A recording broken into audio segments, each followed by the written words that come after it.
Alright, so here is the Landslide with those tires on it. They do mount right up. They are 17mm standard, so they, even though we get the splined hex here, the tires themselves are not.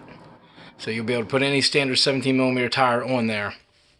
But they are a good fit. Actually, I'm probably going to say, with the Landslide being a smaller 1/8, in which this is also a smaller 1/8, these are probably the perfect size. I mean, I was actually going out and finding some variants. Let's see, a variance of 3.8s and things like that fit. But as you can see, my tires, they're bigger. But one issue I've had that some may have, mine bites the body right here, and it always has. It was worse with the stock tires because they ballooned up a little bit. But those, like I said, are a little bit different. These have some nice offset to them, and these are strapped, so it doesn't really cause me too many problems. I mean, you can see I've been running this body for a while now, bashing it and beating it up pretty good, and it's still perfectly fine as far as the bash body goes. But, it definitely has taken some abuse there, and these look like they will hold out a little bit better. Now, when they're ballooning, they're going to pinch up a little bit, so they're not going to be like ballooning right here. So I have hopes that these tires will actually be perfect fits, perfect upgrades for anybody that has a Landslide, because of the fact that these tires or this truck does it, either 3.8s are too big or like a 2.8 is too small. These actually seem like they're about a 3.2, and we'll pull out a measurement and get one of the measurements on these, and I'll pull out a set of Pro lines real quick and show you the 2.8s in size comparison to these real quick. But yeah, man, that's a good fit. I'm happy with that. I could run these on my truck all day, but since I have it on this and I'm gonna be running this, I'm gonna keep my tires the way they are because I do like my strap tires. But we'll see how we'll do all the testing we can with these and see if they hold up and if they're worth keeping as factory aftermarket style tires. Something you would upgrade to instead of upgrading from. Let me get the tires back off of this real quick. We'll look at the hubs side by side for the Landslide. Just give a quick peek at the difference of those. So when we're talking price points and things like that, of being $100 more, it comes all in the factor. So let me get these tires back off real quick and we'll take a quick peek. All right, so here is the 2.8 Badland MX. You see I got it leveled down here at the bottom. These are MX 28s. So you can see they're bigger than that. I mean, this is really not, it's looking more in person than it is there. It's trying to find that right angle. Shows you about what it is difference there.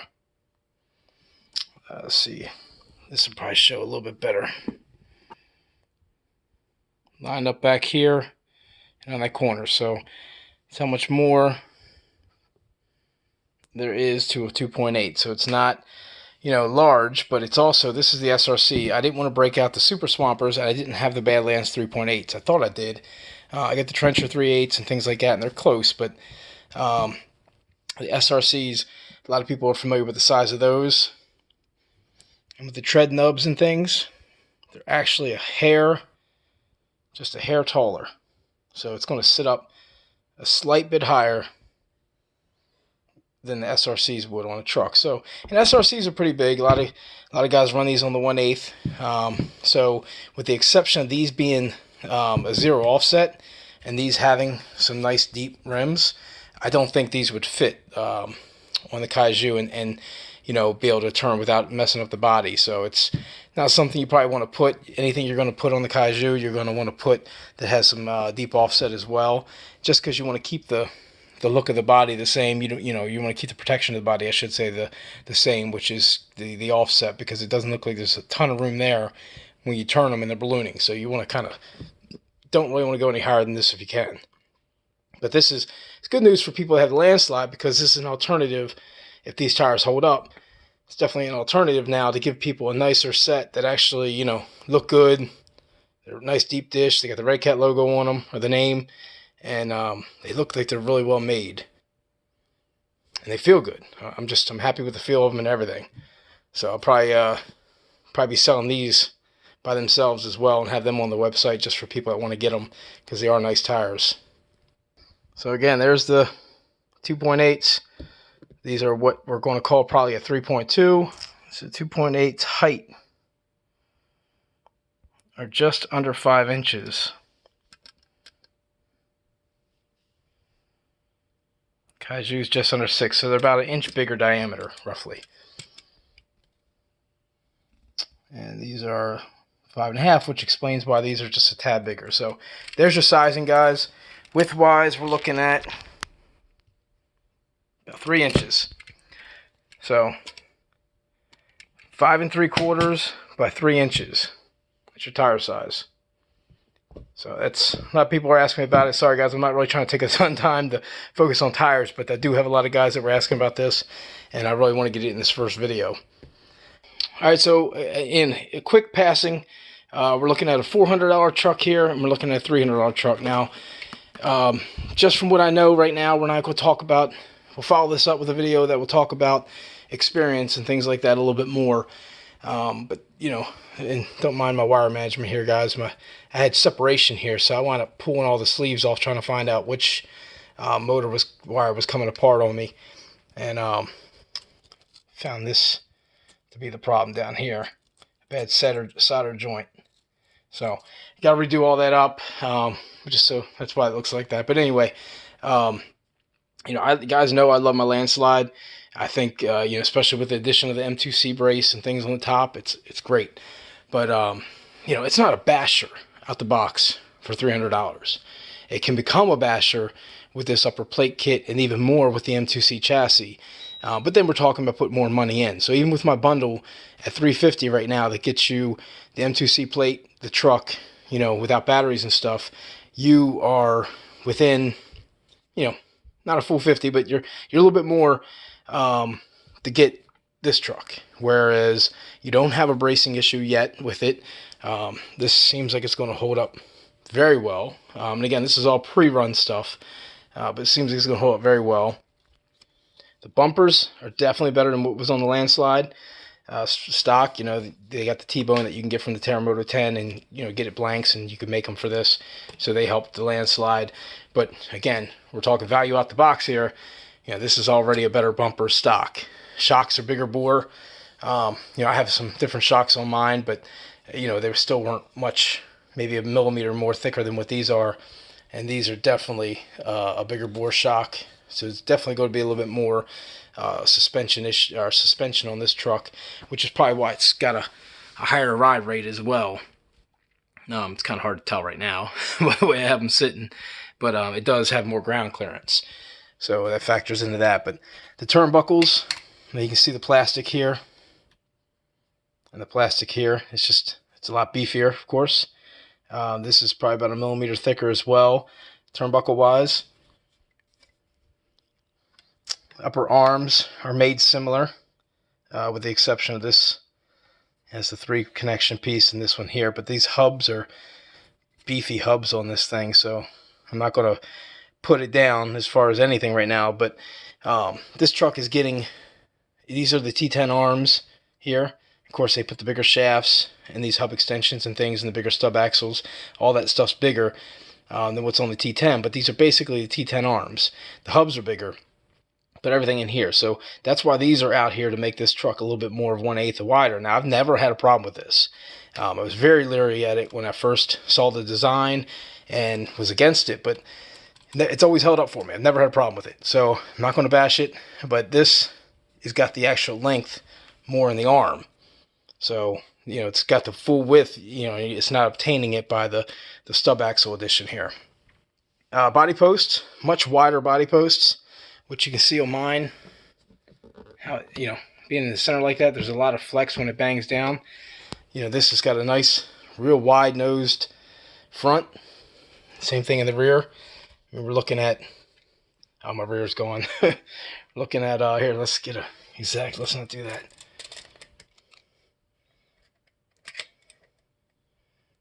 Almost 5 inches post to post compared to almost 3 inches post to post. So it's 2 more inches width, which is a nice, when we're talking about comparisons here, it's a nice difference. The receiver box, you know, I love this one. It's waterproof.